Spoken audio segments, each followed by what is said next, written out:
मुझे बताइए, आपकी कंपनी, जितना मुझे आइडिया है कि वो जिसे हम कहते हैं सीएनडी वेस्ट, उसको रिसाइकिल करने का काम करती है, लेकिन कहाँ कितनी चीजें डंप हो रही है, कितना एक्चुअल रिसाइकिल हो रहा है, हमारे पास कोई पब्लिक डोमेन में इसका आंकड़ा नहीं है। हमें पता है कि बस हो रहा है।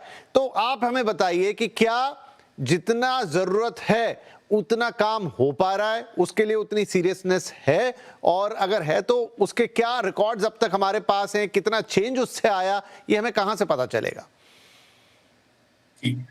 तो पहले मैं एक करेक्शन करना चाहूंगा। मेरी कंपनी सीएनडी वेस्ट मैनेजमेंट के ऊपर काम नहीं करती है। हम लोग एक कंसल्टिंग फर्म है। हम लोग गवर्नमेंट को कंसल्टिंग और एडवाइजरी सर्विस प्रोवाइड करते हैं कि एयर पोल्यूशन से निजात पाने के लिए किस तरह की पॉलिसी होनी चाहिए और एनफोर्समेंट को किस तरह से सुधारा जा सकता है। दैट सेड, सीएनडी वेस्ट पे जो भी काम आज गवर्नमेंट कर रही है, जहां पर कुछ कुछ जगह पर हम भी उनको कंट्रीब्यूट कर रहे हैं पॉलिसीज बनाने में या एनफोर्समेंट करने में, उससे आपके सवाल का जो जवाब है उसका आइडिया कुछ हद तक मुझे है, तो मैं वो आपके साथ शेयर कर सकता हूँ। तो पहला तो जो सीएनडी वेस्ट है या सीएनडी डस्ट है, वो बिल्कुल अपने स्रोत से जब तक निकलते रहेगा तब तक वेस्ट मैनेजमेंट में हम बिल्कुल कैचअप ही प्ले करते रहेंगे। तो सीएनडी डस्ट को अपने सोर्स पे ही हम कैसे कंट्रोल कर सकें, वो इसका पहला सोल्यूशन होना चाहिए। इसमें सीपीसीबी की गाइडलाइंस हैं, सीएक्यूएम की भी गाइडलाइंस और डायरेक्शंस हैं जो दिए गए हैं राज्य सरकारों को भी और सारे कंस्ट्रक्शन साइट्स को भी फॉलो करने के लिए। लेकिन आज भी हम देखते हैं कि काफी जगह पर कंस्ट्रक्शन होता है बिना हरा पर्दा लगाए हुए, या कंस्ट्रक्शन की एक गाइडलाइन है को आपकी आपको सूखी कटाई नहीं करनी है, मार्बल या टाइल की सूखी कटाई नहीं करनी है, आपको वो गीले करके कटाई करनी है ताकि धूल ना उड़े। लेकिन बहुत जगह पर वो भी फॉलो नहीं होता है। एक गाइडलाइन है कि जो भी ट्रक्स आना जाना कर रहे हैं मलबा लेकर या कंस्ट्रक्शन का सामान लेकर, वो भी पूरी तरह तिरपाल से कवर होने चाहिए, और जो भी मलबा या जो भी सामान हम कंस्ट्रक्शन साइट पर रखते हैं उस पर भी पूरी तरह से पानी का छिड़काव लगातार होते रहना चाहिए ताकि सूखा धूल हवा में ना उड़े। तो इस तरह से अगर हम देखें तो गाइडलाइंस हमारे यहाँ पर ऑलरेडी इशू की गई हैं CPCB, CAQM, state pollution control board के द्वारा। प्रॉब्लम आती है इसके एनफोर्समेंट में। एनफोर्समेंट में कहीं ना कहीं एक जो रोल डिवीजन है, पोल्यूशन कंट्रोल बोर्ड की कितनी जिम्मेदारी है सीएनडी वेस्ट का, सीएनडी डस्ट और वेस्ट का, और साथ ही साथ जो अर्बन लोकल बॉडीज होती है उनकी क्या जिम्मेदारी है, इसमें कहीं ना कहीं बहुत ज्यादा क्लैरिटी नहीं है। जो हम लोग देखते हैं दोनों की ही कुछ जिम्मेदारी है, लेकिन साथ में दोनों ही एक दूसरे के ऊपर कभी कभी ब्लेम गेम भी डालते रहते हैं। साथ ही जब मान लीजिए कि सोर्स से पोल्यूशन निकल गया, जब डस्ट निकल गया सीएनडी वेस्ट से, तो उसके बाद वेस्ट मैनेजमेंट का एक एंगल आता है। वेस्ट मैनेजमेंट में कहीं कहीं पर कुछ प्लांट सेटअप हैं, दिल्ली के अंदर, गुड़गांव के अंदर कुछ कुछ प्लांट सेटअप हैं जहां पर सीएनडी वेस्ट को यूज करके उससे कुछ प्रोडक्टिव चीजें, जैसे कि टाइल्स बना रहे हैं या पेवर ब्लॉक्स वगैरह बना रहे हैं। इस तरह की फिजिकल इंफ्रास्ट्रक्चर कहीं कहीं पर अवेलेबल है, लेकिन वो पूरी तरह से यूटिलाइज नहीं हो रही है। या तो वो सप्लाई चेन कि एक कंस्ट्रक्शन साइट से इस वेस्ट प्रोसेसिंग प्लांट तक पूरा का पूरा मलबा कैसे आएगा, या तो वो सप्लाई चेन सॉर्टेड नहीं है, सप्लाई चेन की क्लैरिटी नहीं है, या फिर कहीं ना कहीं ये प्लांट्स टेंडर रिलेटेड इश्यूज में फंसे हुए हैं, कुछ मैनेजमेंट रिलेटेड इश्यूज में फंसे हुए हैं।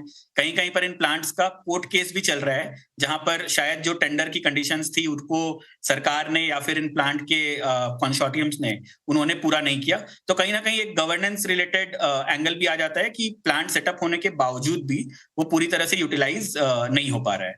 तो हमें ये चाहिए कि जहां तक संभव हो हम पहले सोर्स से ही कंस्ट्रक्शन एंड डिमोलिशन डस्ट को कंट्रोल करें।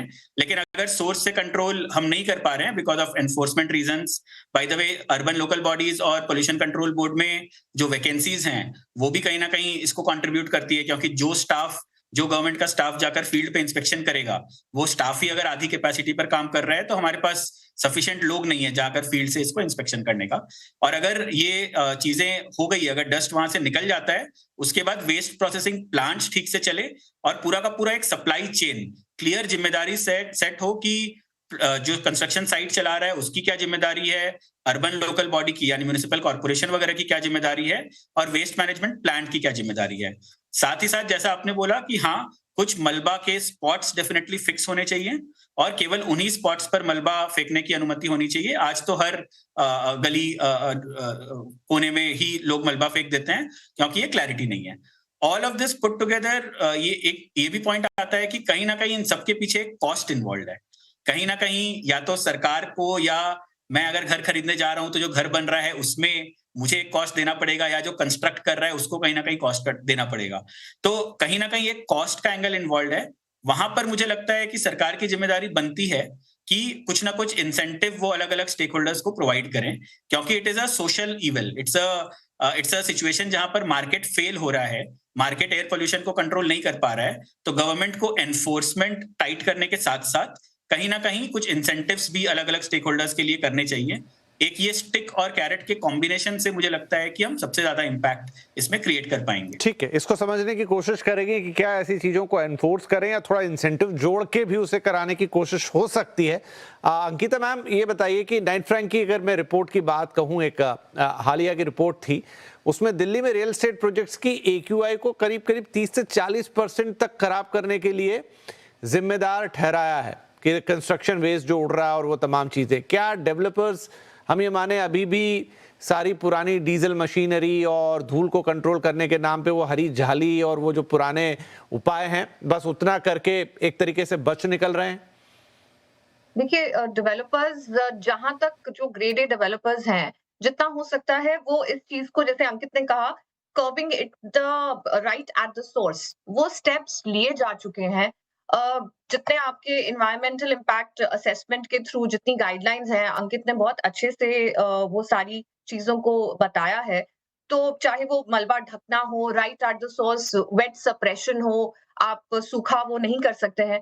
बट एनफोर्समेंट, जहां तक कह सकते हैं, definitely enforcement is an issue. And मैं इसमें स्टिक एंड कैरेट नहीं मानूंगी, बिकॉज ये तो हम सबको इम्पैक्ट कर रहा है। तो इसके लिए इंसेंटिव देने की जगह this is a responsibility which everybody needs to take. जैसे विजय सर ने कहा, एससी ने, सुप्रीम कोर्ट ने भी कहा है कि इसके मल्टीपल फैक्टर्स हैं। तो C and D waste is just one of the contributors. हमें सबको पता है कि इसका मेन कंट्रीब्यूटर आपका वेहिकुलर पोल्यूशन है। तो वेहिकुलर पोल्यूशन तो इसी टाइम नहीं रहता है विंटर्स में, वो तो पूरे साल उतनी ही व्हीकल्स हैं। हमारा पिछले साल ऑल टाइम हाई पे आपका वेहिकुलर सेल्स हुआ है। तो this is, C and D waste is one of the factors. Definitely enforcement होना बहुत जरूरी है, बट इसको एक फैक्टर मान के चले। बट 70 to 75% आपका वेहिकुलर फॉसिल फ्यूल इमिशन है। तो उसको हम किस तरीके से निर्धारित कर सकते हैं, वो हमें एज अ कलेक्टिव रिस्पॉन्सिबिलिटी देखना चाहिए। इंसेंटिवाइज करना तो फिर एक तरह से वही मार्केट के साथ खेलना होगा। तो सीएनडी को एक पार्ट लेके we need to look at the whole problem in entirety.